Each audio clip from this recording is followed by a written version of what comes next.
Le Canada, à quelques heures de l'échéance, a annoncé qu'il retirait sa taxe sur les services numériques qui devait entrer en vigueur. Les premiers paiements étaient prévus aujourd'hui. Il se prive donc de 2 milliards de dollars pour faire plaisir essentiellement à Donald Trump qui n'aimait pas cette taxe qui vise entre autres ce qu'on appelle les GAFAM. On en parle avec Bruno Guglielminetti, animateur et du balado d'actualité numérique Montcarnet. Salut Bruno. Bonjour Jean-François. Alors, d'abord nous rappeler, il y a peut-être des gens, c'est peut-être un peu moins connu, pourquoi le gouvernement canadien avait mis de l'avant, c'est une taxe de 3 sur les... C'est pas vraiment une taxe dont on a beaucoup parlé, mais essentiellement c'était pour aller récupérer de l'argent qui était fait sur le dos, en guillemets, des Canadiens par les grandes entreprises américaines. On peut penser à Google, Amazon, et donc aller chercher une taxe sur ces activités-là. Et quand on parle d'activités, par exemple, c'est toute la cueillette de données par rapport à notre utilisation. Ça a une valeur, ça. Alors, à un moment donné, question d'aller chercher un peu, puis on peut se rappeler à une époque, lors du premier mandat du gouvernement de Justin Trudeau, il y avait eu la fameuse, on avait parlé de la taxe Netflix. C'est à partir de ce moment-là que ça a commencé à faire son chemin, de dire peut-être qu'on pourrait aller chercher des revenus en taxant les grands joueurs de la technologie américaine sur tout le traitement des données, la vente de publicité qui est faite sur le dos du marché canadien, mais où on touche pas vraiment d'argent. Alors, à partir de là, ça s'est roulé. On a commencé vraiment à en parler beaucoup en 2022. 2023, officiellement, la loi était en place et on devait donc aujourd'hui percevoir le premier paiement, l'équivalent de 2 milliards de dollars là, de droits dus. Mais bon, on l'a su depuis hier, ça se fera pas. Puis, idéalement, le gouvernement canadien voulait aller chercher 7 milliards de dollars là, en 5 ans. Ouais. Mais c'est quand même une goutte d'eau dans l'océan des revenus gigantesques que font ces géants-là. Là. C'est pas ça qui les aurait empêchés de vivre. Là.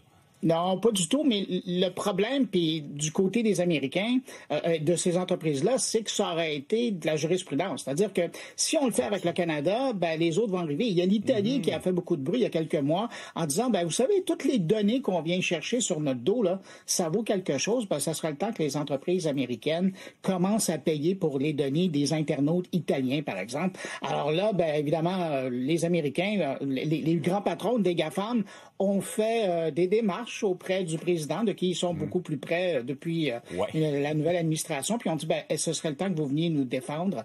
Et on a vu les résultats hier. Il faut faire une différence, Bruno. Ça, c'est pas le même dossier que les redevances aux médias, pour lequel également il y a un contentieux avec le gouvernement canadien, là, notamment certains médias qui ont refusé de payer des redevances lorsqu'ils utilisent les nouvelles de médias. Ça c'est un dossier complètement différent. C'est très important, puis merci Jean-François de faire la différence entre les deux.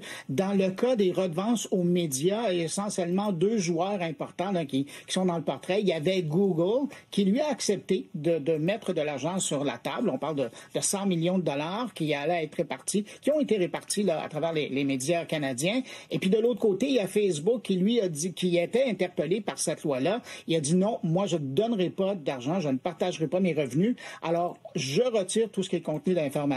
Et c'est pour ça que les gens qui nous regardent aujourd'hui, et nous inclus, on n'a plus accès à l'information sur Facebook. Bruno, je sais que même ici au Canada, il y a des entreprises qui étaient assujetties à cette taxe sur les services numériques, notamment Pierre-Carl Péladeau en avait parlé, il ne l'aimait pas tellement. Ben effectivement, ben c'était c'était et c'est toujours parce que la loi, bon, elle a été annulée, mais bon, elle reste encore dans le décor. Là, c'était des entreprises qui avaient des revenus de plus de 20 millions dans le monde du numérique. Alors effectivement, ça touchait évidemment. Puis on s'intéressait aux entreprises américaines et ces entreprises américaines qui étaient interpellées par ça, mais ça touchait effectivement d'autres joueurs du numérique, dont des grandes entreprises canadiennes, comme par exemple Québécois. Et donc, qu'est-ce que ça va changer maintenant pour ces géants du numérique? Là, tu parlais de l'exemple que ça aurait donné à d'autres pays, de la jurisprudence que ça aurait créé, mais pour le reste, qu'est-ce que ça va changer pour les GAFAM, justement, le fait qu'on retire cette taxe-là? Ouais, ben, c'est sûr que ça aurait été un manque à gagner. C'est de l'argent qui partait de leur coffre. 2 milliards pour eux, c'est pas grand-chose, mais c'est quand même 2 milliards qu'ils pourront investir dans d'autres activités. Mais c'est d'abord et avant tout, il y a deux trucs, moi, je trouve importants. C'est le geste, le fait qu'un pays réussisse à percevoir de l'argent de taxation sur le traitement de données. Ça, ils aimaient pas ça. Et ça, ce coup-ci, c'est réglé. Mais de l'autre côté, évidemment, il y a tout le volet politique, c'est-à-dire que Donald Trump a mis ça au point sur la table pour défendre ses amis de la tech et il a réussi. Oui, dans ce cas-ci, ça a été une menace qui a porté fruit pour le président américain. Bruno Guglielminetti, merci beaucoup de nous avoir expliqué ça ce matin. Merci. Au revoir.